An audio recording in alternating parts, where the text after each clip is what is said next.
った一つたった一つのたった一人たった一人の The Ancient Magus' Bride. A magical adventure in a magical world where mystical things are the norm, and giant bone daddies can buy 15-year-old girls. But don't worry, as this 15-year-old girl doesn't turn into some passive character for the bone daddy to bone down with. But this 15-year-old girl is one that develops with meaning and personality. Don't be led astray by what people say about the ending or its faults. Those are there, but the series is beautiful even with its faults, which we will obviously talk about, but the ride is worth it in the end. Chise Hatori, a 15-year-old Japanese girl, was sold for £5 million at an auction to a tall, masked gentleman. Abandoned at a young age and ridiculed by her peers for her unconventional behavior, she was ready to give herself to any buyer if it meant having a place to call home. In chains and on her way to an unknown fate, she hears whispers from robed men along her path, gossiping and complaining that such a buyer got his hands on a rare Sleigh Beggy. Ignoring the murmurs, the mysterious man leads the girl to a study, where he reveals himself to be Elias Ainsworth, a Magus. After a brief confrontation and a bit of teleportation magic, the two open their eyes to Elias's picturesque cottage in rural England.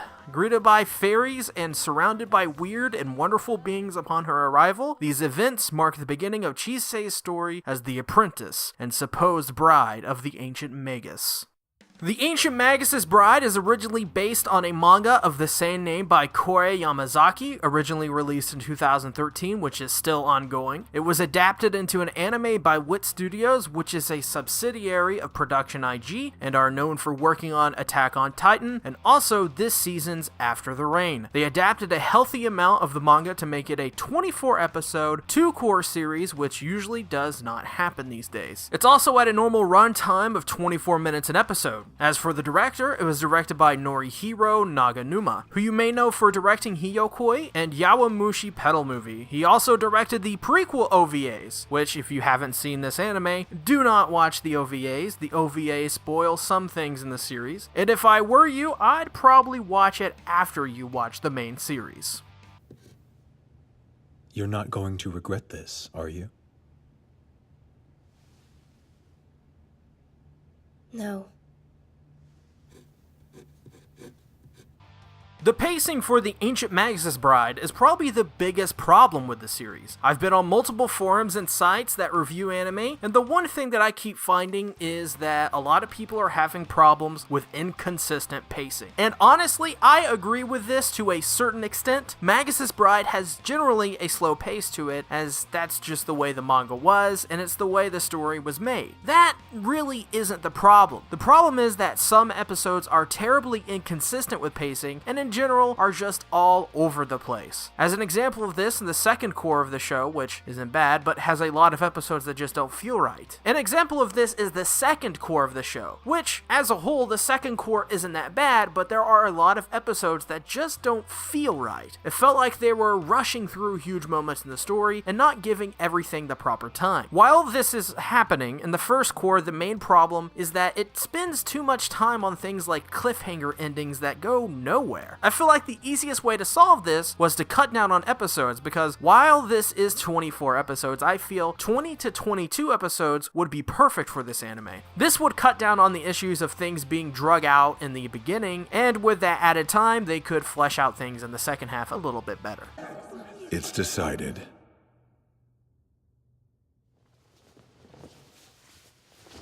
You will be my apprentice.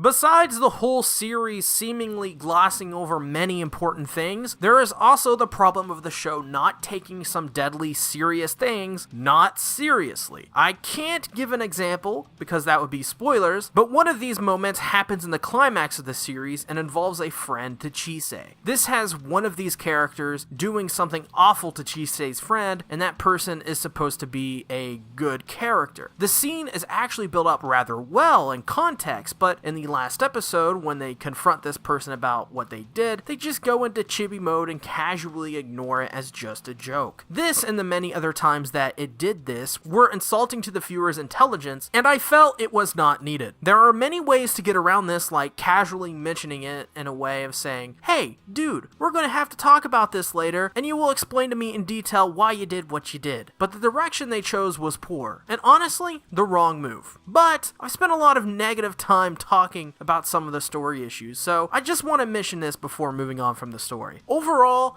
I think The Magus' Bride has a great, well-made story, but it's not the most consistent stories ever told, and it does lose a lot of steam in the second half, but it should not be ignored. The Ancient Magus' Bride, as a whole, overall, in terms of the story, is still a fun ride. It's well-paced, it's well-written to a certain extent, and it has a lot of moments that are very memorable. Take, for example, episode 12.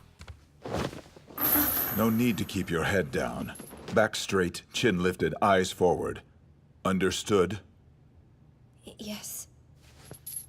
One of the things that I found that I really enjoyed about this anime is its characters. They were written really well and treated with, I wouldn't say extreme care, but more care than other anime. Not only that, but the progression of these characters felt really compelling. As an example, Chise Hatori had one of this season's most satisfying character developments. Early on in the series, she is a suicidal teenage girl who was abandoned by her parents. She has bags under her eyes, she's thin, and she's weak.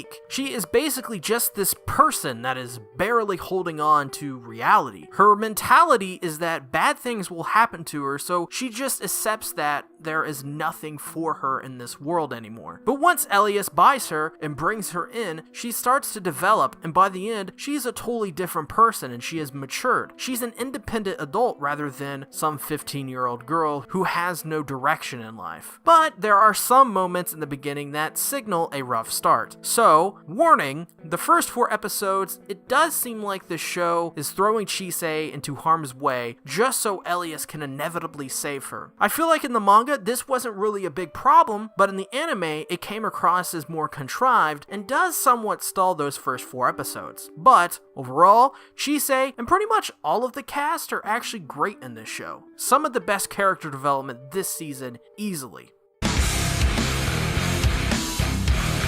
Some kind of monster?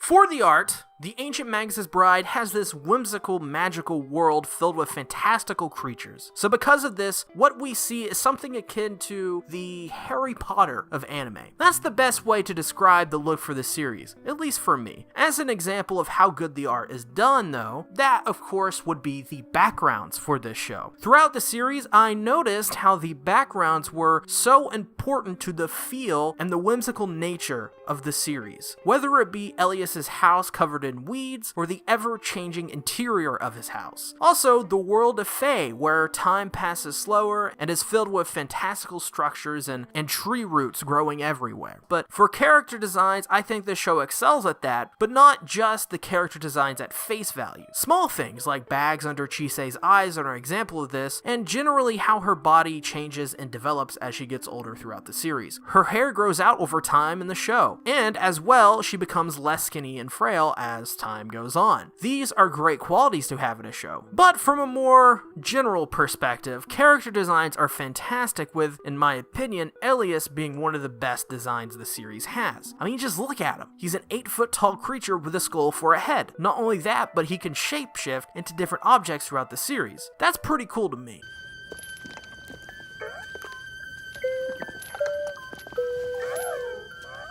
A shame. I can't believe we allowed him to win it. As for the animation of the show, I found it hit or miss some of the times. Almost like there wasn't enough weight for this little amount of action that we got. But then other things were animated fine, so I'm not sure what happened with that. Maybe it's the fact this series isn't really an action show, but I would say that they had so little impact and weight that the action felt cartoony. As for other parts of the animation, I found the real treat was seeing the backgrounds and things like that come to life with particle effects and other kinds of effects that help build the world world a little bit more. Like in the cat arc, for example, the show had some really brilliant animation that reminded me a lot of the Miyazaki Studio Ghibli feel. While those moments don't last long, they are impactful and are some very memorable scenes. As for character emotions and facial expressions, I felt they were exactly on point for most characters like Chise, Silky, and even the Fae that are friends with Chise. But I think the funniest animation the show has, and it's also kind of unfortunate, is Elias eating in one of the final episodes. He is just a huge skull bone daddy, so he's just chomping away because he has no lips, and it looks really funny and wonky. I honestly think in terms of animation, this was the hardest thing to adapt because of its magical setting, but I think Wit did a really exceptional job, all things considered. A Sleigh Beggy? So you can see them. Excellent.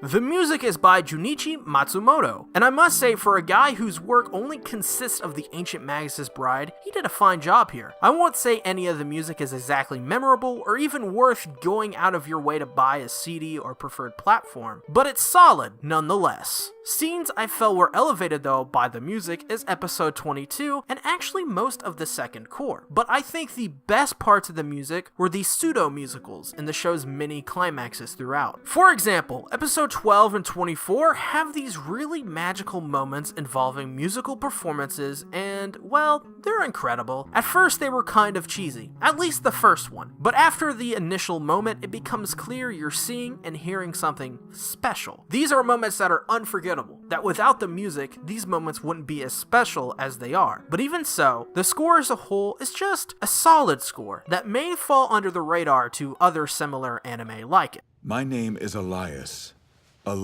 Ainsworth. Pleasure to meet you, my little puppy.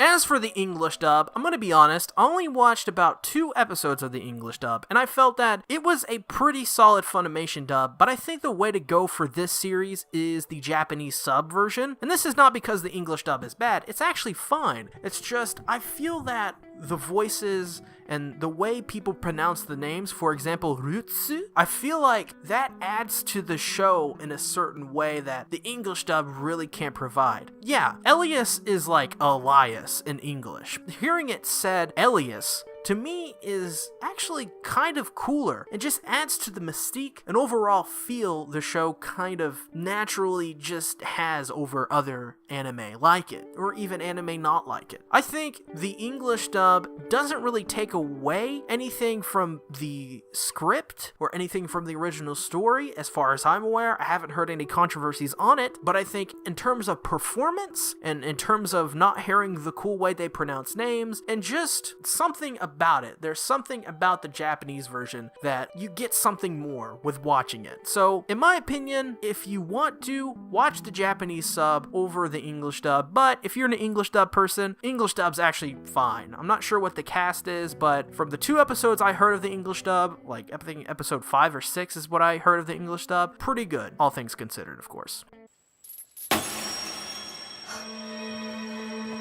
As of today, you are my pupil, an apprentice mage. A mage? There's no way. Final rating time. The Ancient Magus' Bride is an anime that is as magical as it is engaging and gripping. The story feels unique and stands above the desecrated corpses of those that didn't make it in the winter 2018 and fall 2017 season, which it originally aired in. Easily, this is one of the best shows of 2017 and one of the best shows now in 2018, even with its bum ending that I think a lot of people feel sad about. To me, that episode was a solid episode on its own, but as an ending, it definitely wasn't a finale. I understand that, and it did take a little bit away from it, but even with that last final episode, The Ancient Magus' Bride gets an 8 out of 10. So after I finished episode 12 of The Ancient Magus' Bride, I really thought I was going to give this anime a 9 out of 10. But the second core of this show let me down a little bit and didn't impress me nearly as much as the first core did. But honestly, I think that the series did the best it could with what it had and what it was given. I like to see more from this series in the future, possibly a season 2, maybe not make it a 2 core, maybe a 1 core and then a season 3 is another core. But this anime should be a must watch for any fans of these kinds of anime. If you've read Harry Potter before, if you're a fan of the magical stuff, or you're a fan of slower slice of life stories that take a lot of time to develop and are about characters, then please check out The Ancient Magus' Bride. It does have its problems. It is not the perfect series, but still, as a total package, what you're getting with this anime is a very, very good anime. Anime of the year worthy contender we have with this one. So anyways, I will see you guys later. Before we go, I want to mention that you should hit the bell icon because YouTube recently came out and said the subscription button only occasionally alerts my subscribers, meaning you have to hit the bell icon to get all of my videos in your sub box. So if you're watching this video and you haven't subbed already, or you already are, make sure you hit that bell icon button. It helps me out. It lets YouTube know that, hey, people are engaged with my videos. And also, make sure to check my sidebar and click on my suggested videos in there. If you see anything from me, click on those videos. That will also tell YouTube that, hey, he's keeping his audience engaged, and because of that, it will push my videos to other people's videos and I'll get more views. So thank you all for that. I really appreciate the support you guys give me. I will see you next time with like 8 other reviews coming this month. I got a lot of work to do. I'll see you guys later.